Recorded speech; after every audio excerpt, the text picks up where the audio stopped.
Hello, hello, hello. Happy Saturday, everyone. Good morning. Thanks for joining us here on our KXAN Journey to Paris Olympics Live. It's been a couple of weeks.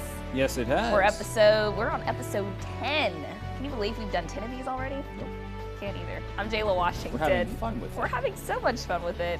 I'm Jala Washington, obviously morning anchor here at KXAN as well as a reporter, but I'm also going to be heading to Paris this summer.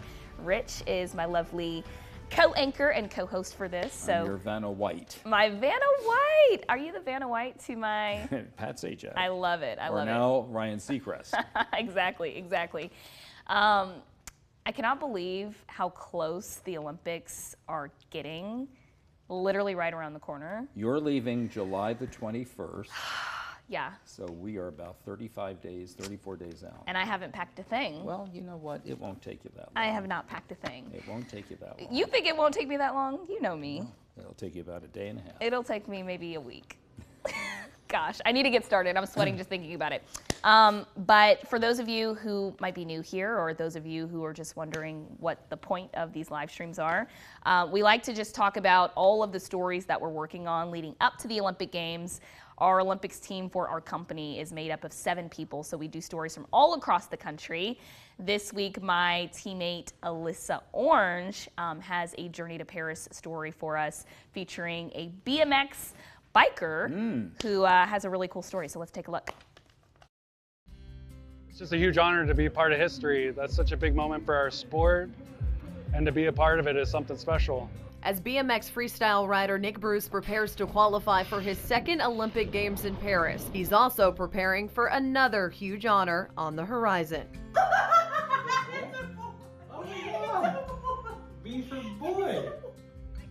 Honestly, finding out my wife was pregnant on New Year's this year was the greatest moment of my life. Nick and his wife Chelsea are expecting their first child in September, about a month after the Olympic Games conclude in Paris.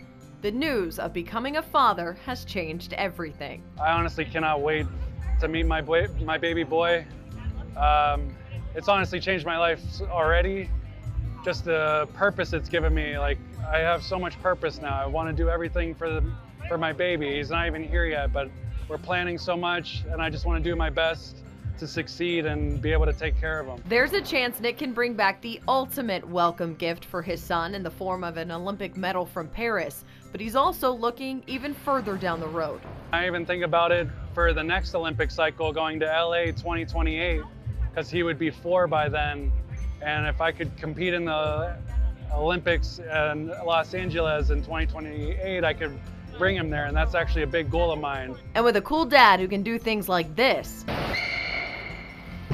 it's safe to say baby Bruce will get himself a set of wheels sooner rather than later. We'll see where it takes him. I'm not going to push him to do anything he doesn't want to do, but I think if he's going to see me flipping around, there's probably no doubt he'll want to flip as well. On this Journey to Paris and fatherhood, I'm Alyssa Orange.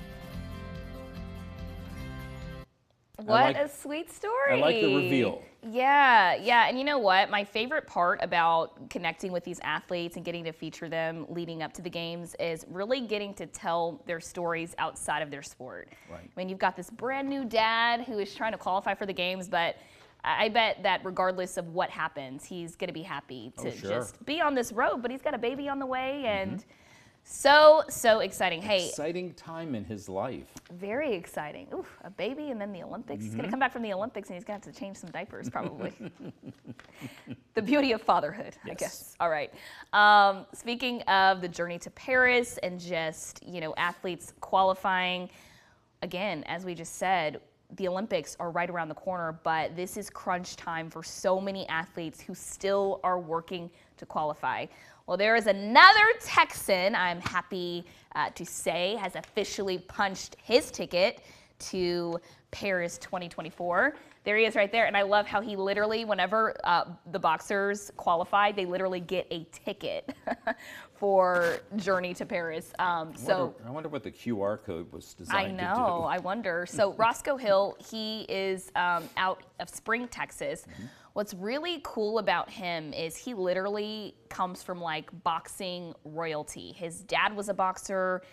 His dad's dad was a boxer, and his dad trained with George Foreman, who of course we know is a very famous Texan, and he boxed against Muhammad Ali. Now Roscoe Hill trains at the George Foreman gym in Houston, Texas.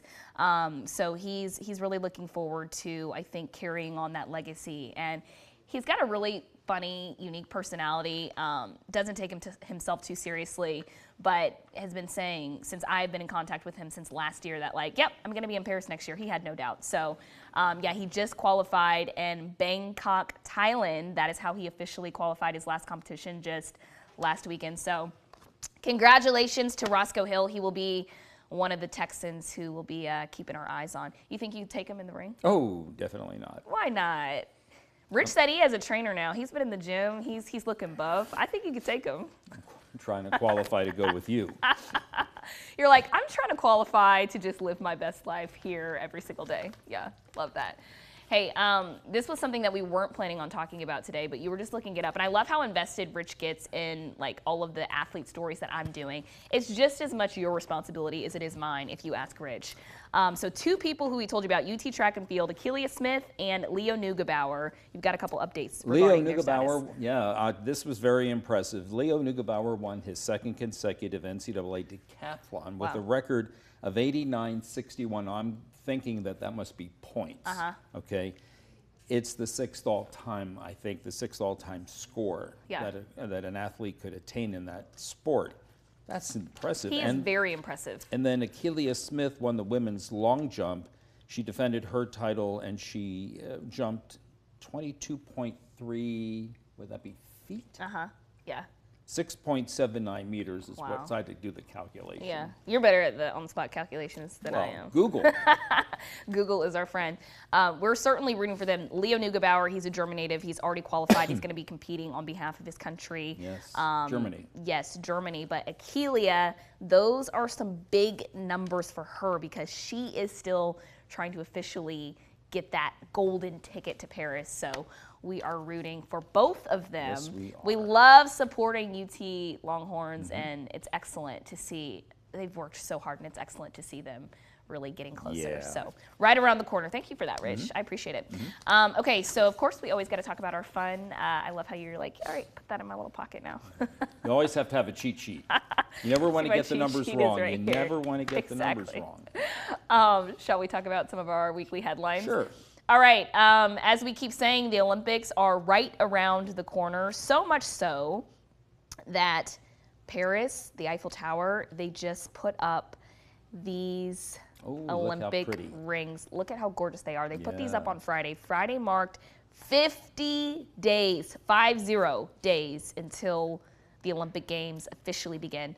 All of these rings, by the way, are made out of recycled materials. Heard that. They recycled French steel, and they are 9 meters, 30 feet in diameter. They are going to be displayed on the south side of the 135-year-old landmark, of course, the historic Eiffel Tower in Paris overlooking the Seine River. By the way, I'm going to get that view every single day when I'm working over there. Not to brag. No, you can brag all you want. But you're going. I know. The rest of us are going with you in spirit. In spirit, but it's little moments like this that really just make you realize how close the games are getting. And again, one of the big themes this year is a clean, green Olympics. So they're trying to do everything the best that they can. Like I said, those rings made out of recycled materials. So I'll have to take a cute selfie. We'll have to like FaceTime or something when I'm over there so you can see that. Yes, we should do that. Yeah, we should do that. Okay, last headline that I wanted to tell y'all about today. We're going to keep it short and simple today. Ease back in. It's been a couple of weeks. Okay. USA Gymnastics. You know, I'm a big gymnastics girly, former gymnast here. They just announced the girls and the men and the women who are going to be heading to Olympic trials in a couple of weeks. You can take a look there. That is the team of athletes that are going to be trying to earn a spot for the Paris Olympics team. So notable faces, of course, you've got Simone Biles there front and center. To the left of her is Jordan Childs. Lots of familiar faces. Suni Lee, of course, she is a 2020 Olympic champion. She also has been approved to compete at the games. And I want to mention Tiana Suminasekera. She's way back there in the back, second from the left. She is out of Texas as well, and she's also going to be competing. So it's really exciting. The men, they're an absolute powerhouse. Lots of collegiate athletes on there who are going to be trying to qualify as well. Those trials are happening literally within the next couple of weeks. And something that I think that stands out for us here in Texas, we have 9 Texas athletes who are going to be competing at trials. That many? That many. We've Excellent. got 5 from the same gym and 3 others who compete at the same gym for That's the wonderful. women's gymnastics team. So I'm excited, and I think it's going to be really hard for the Olympic Committee to select who they want on that team. But we know Simone. Yeah. She's got it in the bag. And then there was the disappointing news about Gabby Douglas. Gabby Douglas, yeah, she had an ankle injury, so decided she was going to be pulling out. Of course, Gabby Douglas is just an Olympic champion, and she's really kind of paved the way for a lot of athletes. So sad to see her drop out, but she's been through a lot, and she's put her body through a lot. She came out of retirement after not. Can you imagine me being like, you know what? I quit. I'm not doing this anymore. I'm going to go be an athlete again. Absolutely not. Retirement is not all it's cracked up to be. Rich Trust me. was retired partially, and then he came back, and now he has to deal with me every weekend. That's right. So it's been some fun. Yeah, It's it's been some fun. So But hey, she said, by the way, you know, she's going to take the time she needs to Exactly. heal and then start training for 2028. she's not ruling it out, which I think speaks to her character. Yeah. And again, she has so many people who look up to her, not only in the sport of gymnastics, but I think just in life in general. So we're certainly wishing Gabby Douglas all the best. We're certainly wishing all of our Texas athletes the best, as we are now less than 50 days out from the start of the Olympic Games. I wanted to keep this short today because I have to go actually pack, and I still have several Olympic stories that I'm working on that we're going to be airing leading up to the games, like I said, and even when we're over in Paris. So maybe you can take on some of those stories for me. Oh, sure. What do you think? Okay, I'll go box somebody. Box of, I told you, I think you can take on Roscoe I Hill. think I can too. Yeah. Au revoir, everyone. The laugh. Au revoir, everyone. I'm still working on my French. Thanks so much for joining us here. We will see you back here next week. Rich, always enjoy the laughs, my friends. Me too. All right, take care, y'all. See you next time.